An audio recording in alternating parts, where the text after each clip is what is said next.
check, make a little money. This week pay some on the bills, Pizza yo, Planner we Show, we making answer that. your Steady money playing questions. chance, Here's how the show make it works. better You for email the us, fans. askpete@petetheplanner.com. That's askpete@petetheplanner.com, and we will answer your question. Maybe. Joining me, as always, is my good friend and not relative, Damian Dunn, Vice President of Advice at Your Moneyline and Hey Money. Hello, Dame. Hello, Pete.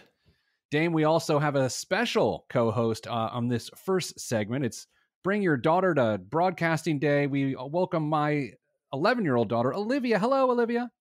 Hi. Hi, it's so good to be with you. We're sitting right next to each other, broadcasting live on Facebook at the Pete the Planner page, where we always do that on noon on Fridays, where oftentimes you're upstairs in your room practicing your violin because you play the violin. So, Ollie, thanks for being part of the show today. Thanks for having me. Okay, as Uncle Dame and I said on the show today in your segment, as you answer questions from us, every time you say the word you will lose your phone for a day as we work on broadcasting skills here, as we guide you to guide us in the future someday. Dame, so we wanted to do a stock market year in review a month early. So, March 23rd, which was a Monday, I remember having a phone call with you, Dame, a Slack call about the market, because it had fallen 34%. The S&P 500 had fallen 34% from February 19th to that March 23rd, that Monday when we're having that conversation. And there is no way I thought we would end up having the year we had in our stock market. Absolutely not. It felt, well, terrifying for stock markets as far as that goes. But man, it felt a lot like 2008, 2009. I don't know about you, but I did not anticipate seeing a positive number end the year for the returns for the markets and the indices. Now, Ollie, Olivia, we also call her Ollie. Ollie, when the year was starting bad and you guys were going to school, not going to school, that whole thing in the spring, and you realized that the economy was in trouble and the stock market was crashing, would it surprise you to know that the stock market is actually doing really, really, really, really well right now? Did you know that, or do you think that the stock market was still in trouble? Well, I kind of saw the news a little bit when CNN is on, just from the Ticker symbol? Yeah, the green and red bar graph thingy. Yeah. And I knew already that you told me that some of the stock markets on there you want to be good, and some you don't want to be good as much. Okay. So, yeah. We're going to play a little guessing game between Dame and Ollie. It's a game show. I'm going to name a particular stock, and you have to tell me if it's done well, really well, bad, or really bad. Those are your four choices. Do you both understand the options? Yes. Yes. Okay. For something to be very well, it has to be up over 50%. Okay. Actually, you know what? That's not fair. Let's say 20%. 20%. For something to have done really well, it has to be 20% more than it was at the beginning of the year. And for it to be really bad, it has to be 20% lower than it was at the beginning of the year. And if it's just good, then it's less than 20. You know what I mean? Got we good? it, yeah. Got it. All right. So, Olivia, we will start with you. You will give your answer. And then Dame, you give your answer after that. All right, Olivia. Carnival Cruise Lines. You know what Carnival Cruise Lines is? Do you think it is done really well, poorly, or very, very poorly? I'm gonna say poorly because, no one's really going on cruises right now. So true. We don't watch anyone on YouTube take family vacations while we sit here in our living room and eat Chex Mix, right? So we don't do that because they're not on cruise ships. Definitely not. Dame, what do you think? Carnival Cruise Lines, are we talking really well, poorly, very poorly? Very poorly. The answer is minus 55% year to date. The stock, let's say it was at one point at 100. It is now down to 45, if that was the metric. But that's not the actual quote, everybody. I was giving an example because I didn't have the quote in front of me. But it's down 55%. All right, Ollie, next round. Peloton. Do you think Peloton is up, or do you think Peloton is really up, down, or really down? to say, even though it's not an option, but between good and really good. Okay. Dame, I'm sorry, I didn't mean to cut you off. Just in that range. Okay. Dame, what do you think? Astronomically good. The answer is it's up 297%. It's almost tripled in price. Unbelievable. I did see, Dame, the dean of valuations or something like this on CNBC this week said that he feels like they're overvalued and that people were lazy investors by investing in them in a period of time in which they thought people were going to buy a lot of Pelotons. But I'm struggling to see, Dame, why picking a stock that went up 300% is considered lazy. I guess I'm not the dean of valuations. He's jealous he didn't pick it. Totally. All right, Olivia, Delta Airlines, my preferred airline. Delta Airlines, is it really up, down, or really down?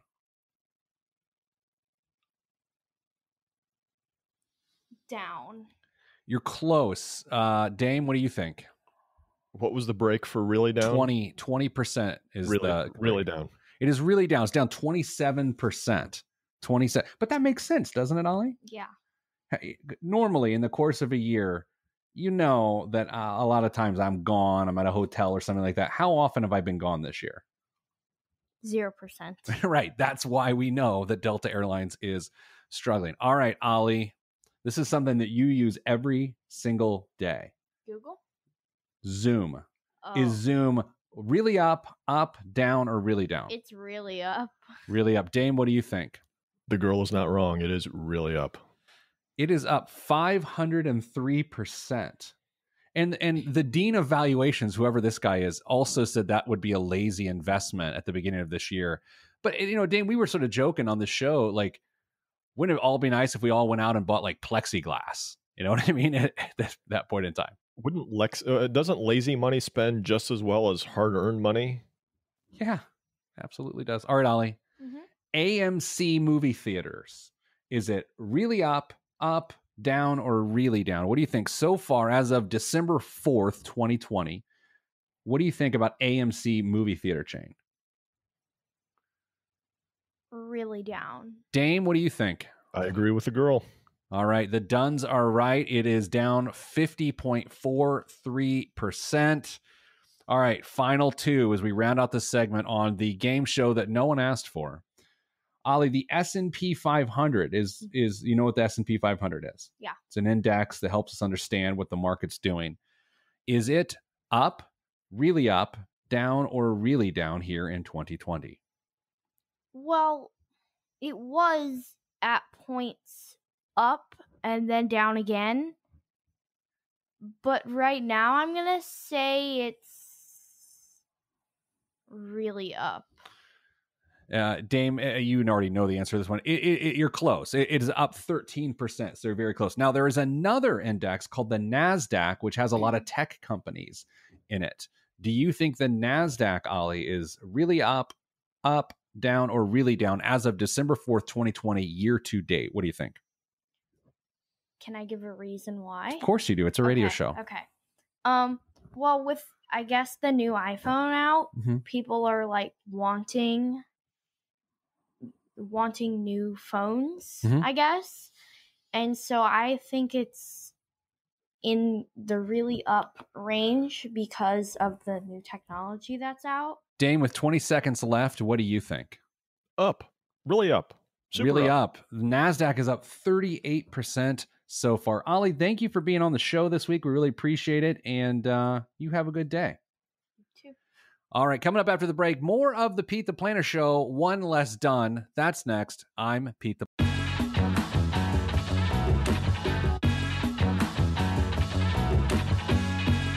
Back on the Pete the Planner Show, just two duns this time. Dane, we got a great question. This is going to be a stunner. I'm going to change the name here. Why not? Hi, Pete. I've been going back and forth on an issue for months, years. And after listening to your podcast this morning, I figure I'd send you an email. I like to think I'm pretty darn responsible with money. Sometimes I'm probably too worried about money. Other than my mortgage, I just refinanced to a 15-year mortgage in the amount of $308,000. I have no debt, no credit cards, no student loans, no car payments. I make pretty good money. $216,000 salary, and also a bonus of around $75,000 each year. Dame, I would go ahead and verify. That's pretty good. Yeah, I confirm. Yes. I had so cash flow is good, and I max out my 401k, and my company matches 5%. Here's my question. Is it stupid to join a country club?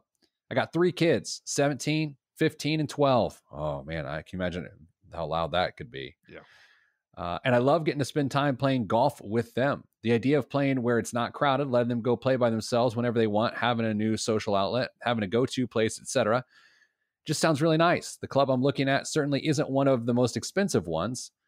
He says the name, but I'm not going to say the name. I have college funds set up for the kids, not enough to pay for all of college, but some, and we have no big home improvements on the horizon. I'm 44.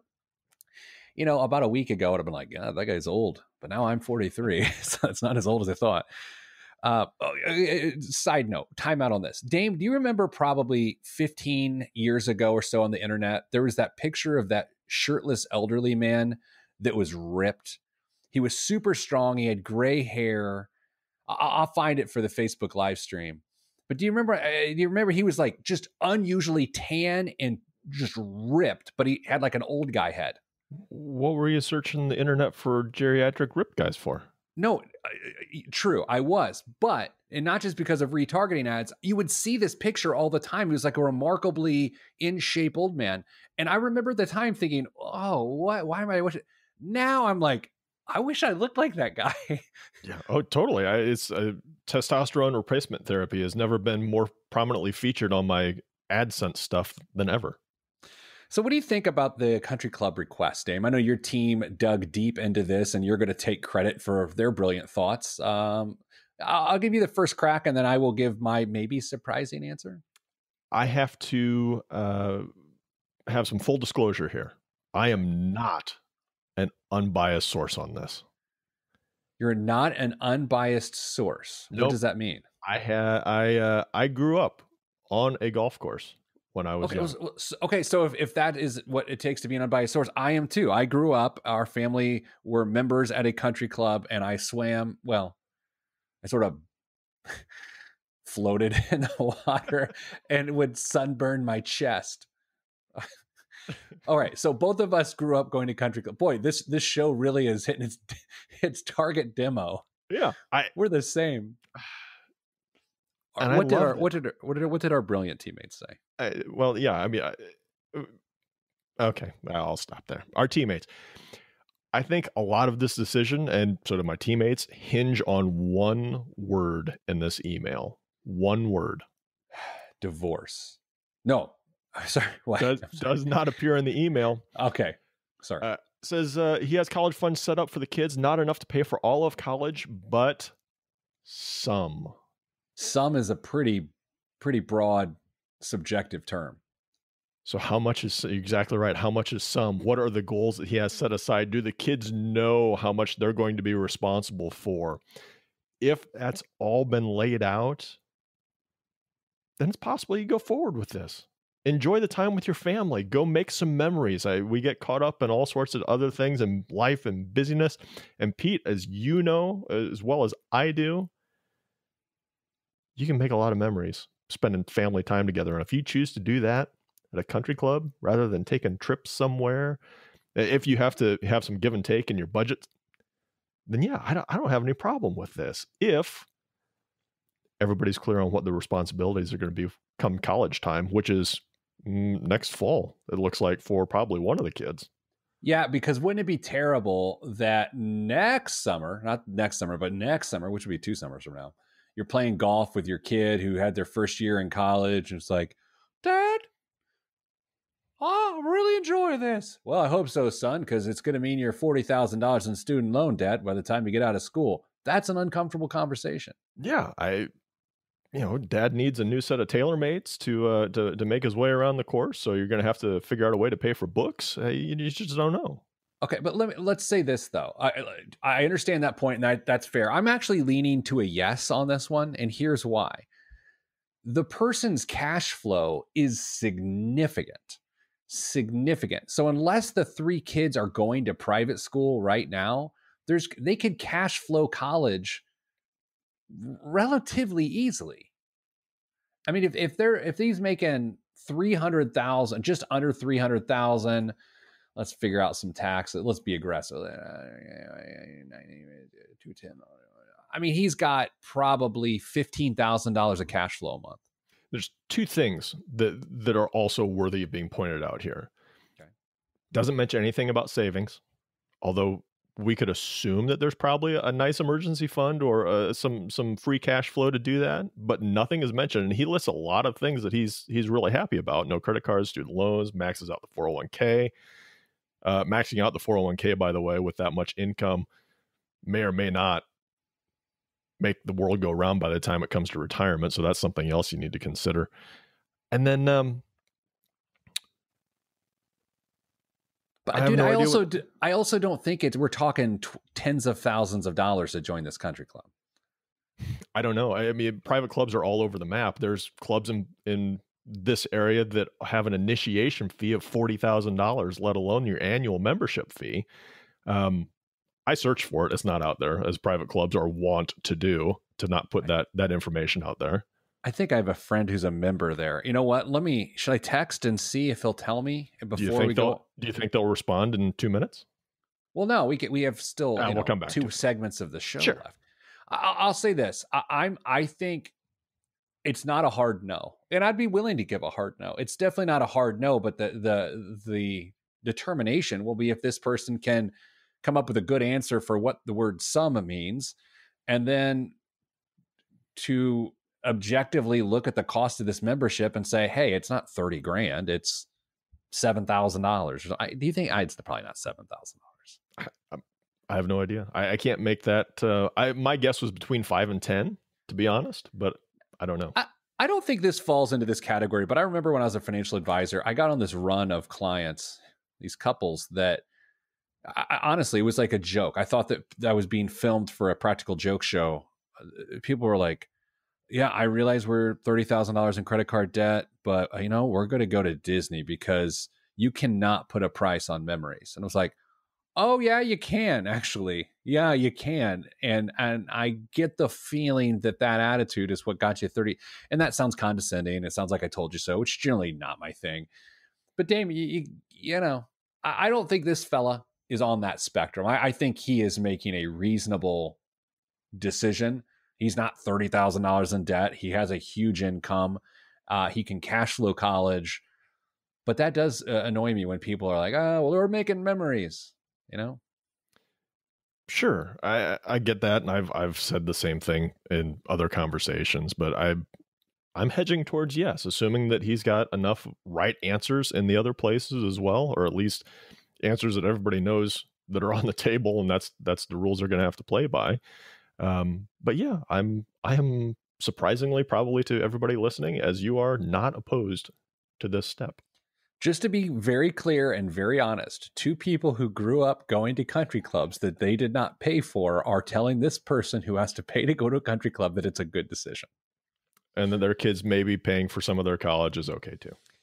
All right, speaking of, coming up after the break, what schools have the highest percentage of Parent Plus loans, Dame? Was that the segue of the year? Yes. It felt really good. All that's next on the Pete the Planner Show. I'm Pete the Planner.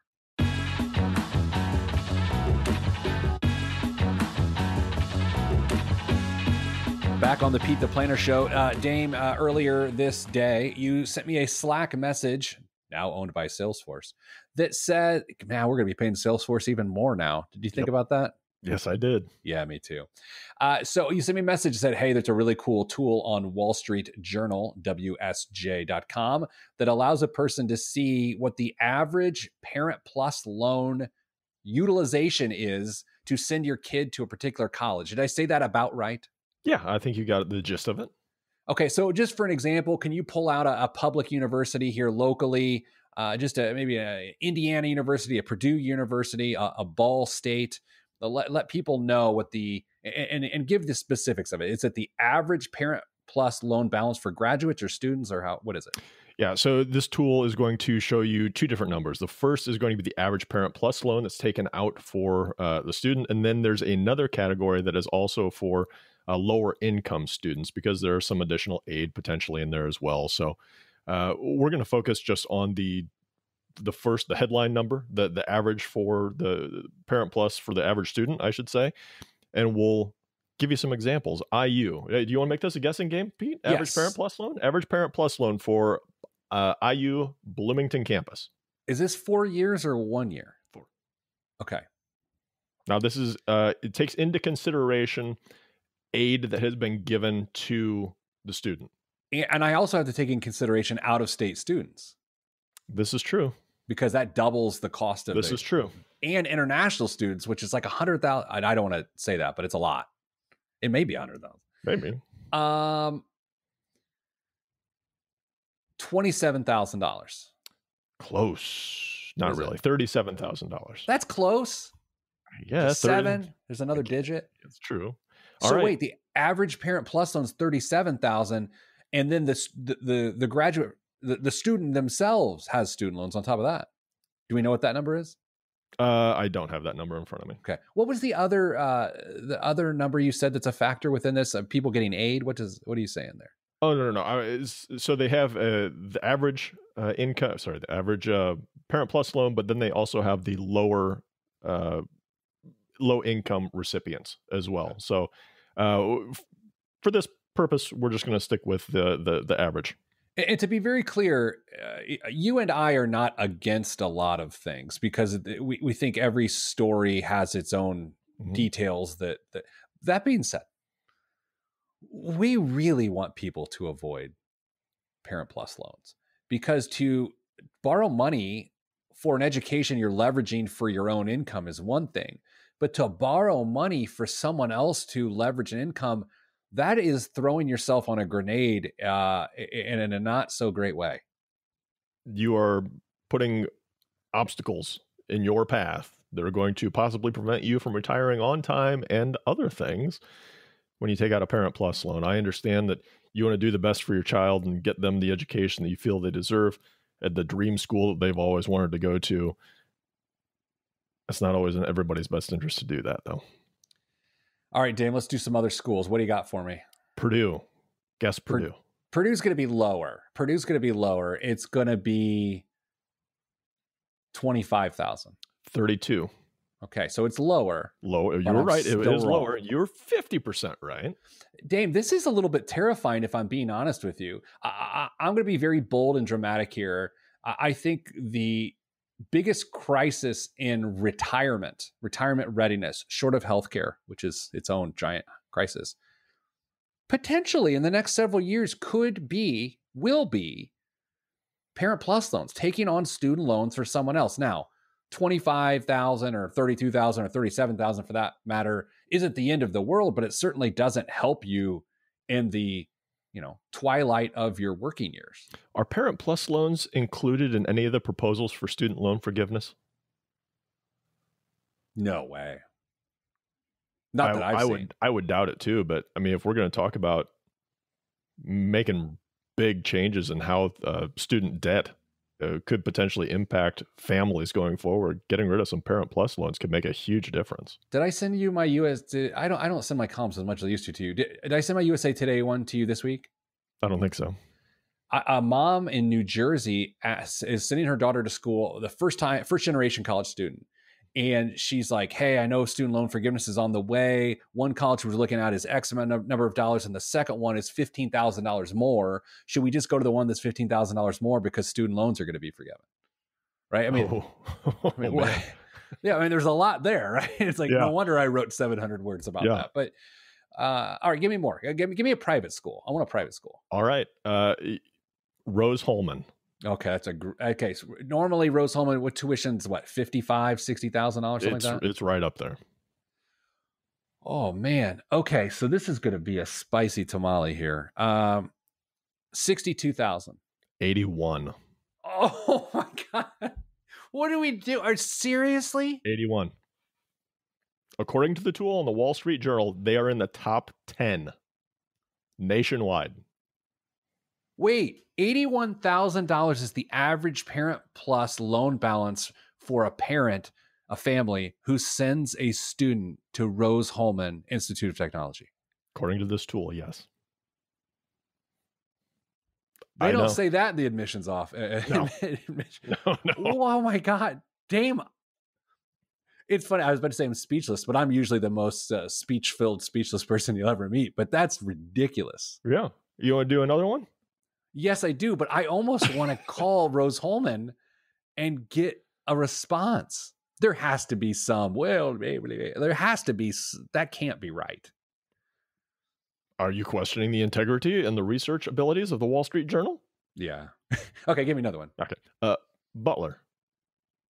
Oh, this one's gonna hurt. But the average Parent Plus balance after 4 years for a family who sends their kids to Butler University, I use 37,000, Purdue's 32,000, Rose Holman is 81,000, Butler is 62,000. 50. You know, If we're comparing IU to Butler for Parent Plus loans that we don't want anybody to ever take at all, yeah, right. Is Butler worth the little extra? I don't know. I mean, is it the degree? I don't know. All right, let's go to the opposite end of the scale. Okay. Regional campus, Purdue Fort Wayne. Average Parent Plus loan. I feel like the parent walks away with like $1,700. No, I'm just joking. Hey, the Mastodons, right? That's right. But yes. Did they change when they went to IPFW? I think Purdue got custody of the Mastodons. Yeah. You and I were at an event at IPFW together. Yeah. How long ago was that? 2 years ago. Oh, so 80 years ago. Yeah. I don't. $1,500, honestly. Like, what is it? 12 grand. What? I'm sorry, man. I don't buy this thing. You're drastically overestimating people's savings for college. No, I guess where I'm going with this is I know what the federal student loan maximum is for students. Mm-hmm. And so I'm doing that math and I'm not coming up with the remainder that these calculations are coming up with. I'm just reading the article for you, man. $12,000 is the average Parent Plus loan balance. Yep. Can you send me that link? I might have to subscribe to the Wall Street Journal. It won't do any good. That's a good point. Screenshot it. every. Do you have any more? Can you give me? Let's get a really, really, really expensive school. Colorado College.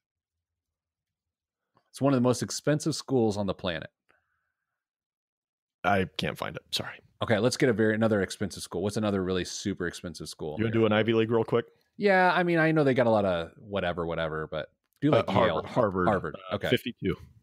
What's Yale? Do we have time? Yeah, we've got 20 seconds. Type faster, Jimmy. 39. So Butler has higher Parent Plus loans than Yale. But I guess you would theoretically say the people that have Yale have the money to send I don't know. Anyway, coming up after the break, biggest waste of money of the week. It's a doozy. And some current events that'll blow your mind, including getting paid to get a vaccine. All that's next. I'm Pete the Planner.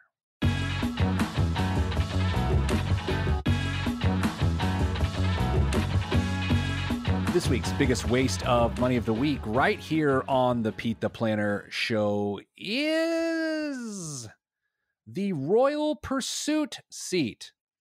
Yes, the Royal Pursuit seat. Just because. Oh, pardon me. The Rolls-Royce Pursuit seat. That changes the complexity of it. Man, I'm a dummy. Dame, were you going to point that out to me? No, I have no idea what this is. The Rolls-Royce Pursuit seat. Just because you're roughing it doesn't mean your bum has to. Rolls-Royce has created the Pursuit seat, so your bottom never has to experience anything other than pure luxury. Made with a polished aluminum and carbon fiber base, the bespoke stool. I love the phrase bespoke stool is lightweight for easy transporting. The seat itself is crafted from padded natural grain leather and can even be made to match your car's interior. It anchors to the ground with a retractable spike and includes a slim flashlight for night treks. Dame, you were looking at the screen right now. You see what I'm talking about. Do you care to guess what this contraption made by Rolls-Royce. It's one of those, like, you see like at a golf match, people have like a stick with a small saddle on it. With what do you think this costs? Here's the deal. Rolls-Royce cares about details, and they have like umbrella holders in the doors of their cars that come with a Rolls-Royce umbrella inside of them. So this is not out of left field for them, but I know they're prohibitively expensive. I'm going to guess that stool is a $5,000 option. Oh, that's a great guess. If you're interested in being wrong, this stool is $8,800. I meant used.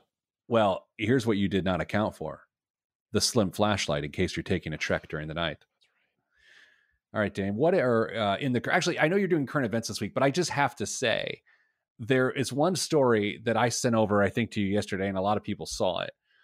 I think it was John Delaney has this proposal, who is a former Democratic candidate for president. In order to get a stimulus payment for the government, this is his proposal. He is no longer in government. You would have to get a vaccine in order to get a $1,500 stimulus check. Now, here's where I'm struggling with this, Dame. You already know I want everyone to get a vaccine. You already know I want a lot of people to get stimulus checks. But I have a problem with attaching the two to each other. Do you? Totally. And I'll leave my ideology and politics to the side. 58% of the country has already said that they're willing to get a vaccine. If they're trying to get to this magic 75% of the country getting vaccinated quickly, you're paying a ton of money to influence a very small percentage of people. And you probably will not influence them. You'll likely anger them. And that seems counterproductive. I don't agree with this proposal at all. At first, I actually had mixed feelings about it. I was like, okay, well, that kind of makes sense. But your point of like, who is it actually influencing? Probably close to no one. Nobody. Yeah. Dame, what else is in the news? U.S. mortgage rates edged lower this week for the 14th time this year. Pete, any guesses as to what a 30-year mortgage is right now, according to Freddie Mac? 2.95. 2.71. Ooh. Well, here's what stinks, man. Because I keep a tab on the 15-year rate, and I like to look at like a 10-year rate. But oftentimes the 10-year rate is the same as the 15-year rate for a lot of lending institutions. Does it happen to say what the 15-year rate is? You took the words out of my mouth. Do you want to guess on that one? Yes. 2.15. 2.26. Oh. So you were close. I've literally guessed nothing right today. But you've been close, which is all I can ask for. It's true. What else is in the news? Cadillac is willing to pay dealers iffy on electric vehicles $500,000 to hit the road. What? Say that again. I didn't even register. GM is willing to pay Cadillac dealers $500,000 to give up their dealerships if they don't like the prospect of selling electric cars. Okay, so somewhere, some person is like, I don't want to sell electric cars. And they're like, fine, here's $500,000, go away. Yeah, basically, if they're not going to promote and advertise and really get behind the electric car revolution, I don't know if that's right. That's a bit aggressive. It might be a lot. That's a bit much. They'll say, fine, you don't have to do what you don't want, and we will make this decision easy on you by basically buying your dealership back for $500,000. But here's what you and I both know: dealerships are worth a lot more than $500,000. Totally. But if so is it I guess I'm struggling to understand who in the world would take that offer. I have no idea. We're back to who are we influencing again? Is that the whole? is that the theme this week? Could be. Actually, it could be. I was doing a radio interview yesterday for the Indianapolis Business Journal podcast, which would be a podcast interview. And we were talking about the Tax Cut and Jobs Act, whatever, of 2017, the Trump tax cuts. And as part of the increase of standardized deductions, fewer people itemize their deductions on their taxes. And the hypothesis was, for critics, why did I say critics that way? That was dumb. The hypothesis for critics is that it would decrease charitable giving because people would not be as incentivized to itemize. Therefore, they're not going to give as generously. Well, turns out that wasn't true. 2019, I believe, with a couple of factors in there, was the most generous year ever, despite the fact that half the itemized deduction choice fell by half from the previous year. So it means half the number of people itemized, and yet the standard deduction was enough to influence people to still give generously in the year 2019. If there was ever a prediction that I was glad to see be completely wrong, it was the fact that people are going to give regardless of a tax incentive. Yeah, I know that there's sometimes those match programs like, hey, the first 20,000 funds will be matched. I'm not sure, and this is totally out of left field, and I have no expertise here. I'm just not sure you can incentivize a person to be charitable. I think they either get it or they don't. That's an interesting point. I'd love to see a study done on that. I'm sure there are. You and I are just too lazy to read them. Yeah, colleges, if you could make one of those studies known to us and write it so a 5-year-old would understand it, we'd love to read it. And maybe send one of our kids to that university so they could get access to it, and we'll take on tens of thousands of dollars of Parent Plus loans. Happy to. Man, how did that Wall Street Journal story not get more attention this week? It just came out yesterday. So I don't know. I know there's a lot. Turns out there's a pretty active news cycle right now, but that's significant, man. Well, it's all going to get forgiven, right? Stop. Oh, by the way, if you enjoy our show, go to iTunes or wherever you get podcasts, leave a review, a 5-star review, say you like us, those sorts of things. And be sure to be accurate with your comments and your comments about our comments. Don't simply say what you think we said. Be accurate. Right. Dame, I got to call Rose Holman this week. I mean, not that I would, because I got too many other things to do. But what are they?